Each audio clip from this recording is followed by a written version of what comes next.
Howrah Bardhaman mail লাইনের চুঁচুড়া ও চন্দননগরের মধ্যে দেবীপুর এলাকায় ৩ নম্বর লাইনের পাশে ভূমিধস। একটানা বৃষ্টির জেরেই এই ধস বলে প্রাথমিক অনুমান। আপ লাইনের কাছে মাটি ধসে যায়। স্থানীয়রা জানান, মাটির ধসে রেল লাইনের পাশে পড়ে থাকা স্লিপার নিচে দিয়ে গড়িয়ে যায়। লাইনের পাশে রয়েছে পুকুর। অতি ভারী বৃষ্টি হলে ক্ষতি হতে পারে রেল লাইনের, আশঙ্কা স্থানীয় বাসিন্দাদের।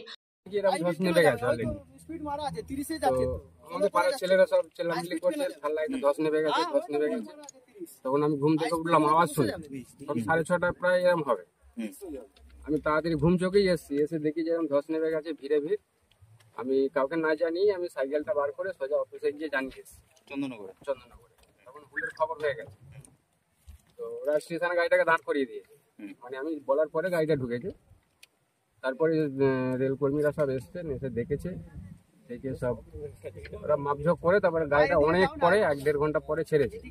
আস্তে আস্তে গাড়িটাকে পাস করে দিয়েছে। তখন কি অবস্থায় ছিল, মানে এই জায়গাটা? তখন এই অবস্থাটা এরকমই ছিল, মানে একদম লাইন থেকে ধসে গেছে। হ্যাঁ, একদম। আমি বলেও এসেছি যে 4 ফুট মতো জায়গা রয়েছে, বাকিটা নেমে গেছে। মানে এটা কি বৃষ্টির জন্য হয়েছে? হ্যাঁ, এটা তো সকালবেলা সারা রাত বৃষ্টি হয়েছে। সকালই টেস্ট আমি দেখেছি। মানে তার আগে কি ঘটেছিল আমি এটা কিছুই জানি না। আমরা তো লাইনে উঠি না, সেটা বলার সঙ্গে সঙ্গে কি রেলের লোকেরা চলে আসে? তুরান্ত এসছে। গতকাল রাতে বিষয়টি নজরে আসতেই রেল কর্মীরা ঘটনাস্থলে যায়। চুঁচুড়া স্টেশন ঢোকার আগে হোম সিগন্যালের কাছে দুন এক্সপ্রেস দাঁড় করিয়ে দেওয়া হয়।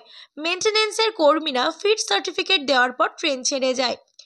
রাত 9:45 থেকে 10:17 পর্যন্ত দাঁড়িয়েছিল ট্রেনটি। ওই সময় থার্ড লাইন দিয়ে কোনো ট্রেন চলেনি, রিভার্স লাইন দিয়ে চালানো হয়। পরে আবার থার্ড লাইন দিয়ে ট্রেন চলাচল স্বাভাবিক হয়।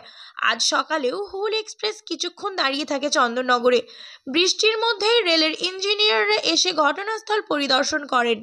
আপাতত আপ ট্রেন ওই এলাকা থেকে ধীর গতিতে পাস করানো হচ্ছে।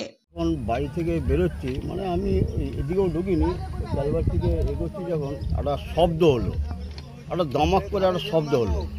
শব্দটা এবার এখানে একটা যখন পুকুর করে, সে আবার মাছ দেখতে এসেছিলো। সে বলছে, কাকা এরকম কিরম শব্দ হলো। আমি যত ভাই দেখি, আমি যেন কিছু হয়তো পড়েছে, কেন এমন সময় তো কিছু লোক কিছু ফেলে দিয়ে যায়। এসে দেখছি এখানে বাবা ধস নেমে গেছে। কাকে বলা যায় এই নাম্বার দেখে ওই পাড়ার কয়েকজন নাম্বারটাকে রেকর্ড করলো। এবার ড্রাইভারটাকেও বোঝানো গেল। এবার ড্রাইভারটা দেখে দুপা আরও হয়তো পিছিয়ে নিল। তারপর কিন্তু আবার গাড়িটা, তখন আমি আবার কাজের দিকে বেরিয়ে গেলাম। দেখি এতক্ষণ ধস, পাড়ার প্রতিবেশী সবাই চলে এসে আমার ভয় লাগছে। একটু ভয় কখন হয়তো গাড়িটা যেন পাল্টি না হয়। কেন ধরুন গাড়িটা যদি পাল্টি হয়, তো ধরুন গাড়ির মধ্যে ওই যাত্রী, কেন সেই মধ্যে একটা মেল ট্রেন পাস হবে, দুটো মেল ট্রেন, একটা হচ্ছে আপনার ডায়মন্ড আর একটা হচ্ছে আপনার হুল।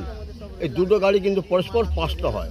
এবার ওদের মধ্যে ধরুন প্যাসেঞ্জার অনেক রয়েছে।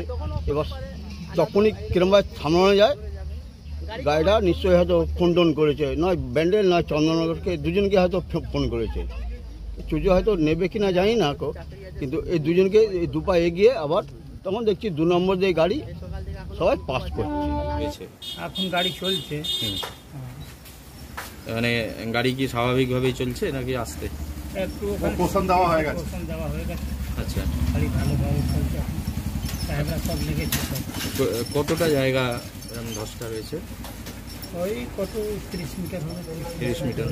মানে যেখানটা ধস নেমেছে আর যাতে ধস না নামে কিছু ব্যবস্থা করা হচ্ছে তার জন্য? কি যে মাল আছে, আচ্ছা, সব পড়বে। আচ্ছা, কি কারণে এটা হয়েছে, মানে বৃষ্টি জানেন? কি নাম আপনার? গজেন্দ্র কুমার গোয়ালা। গাজেন্দ্র কুমার গোয়ালা।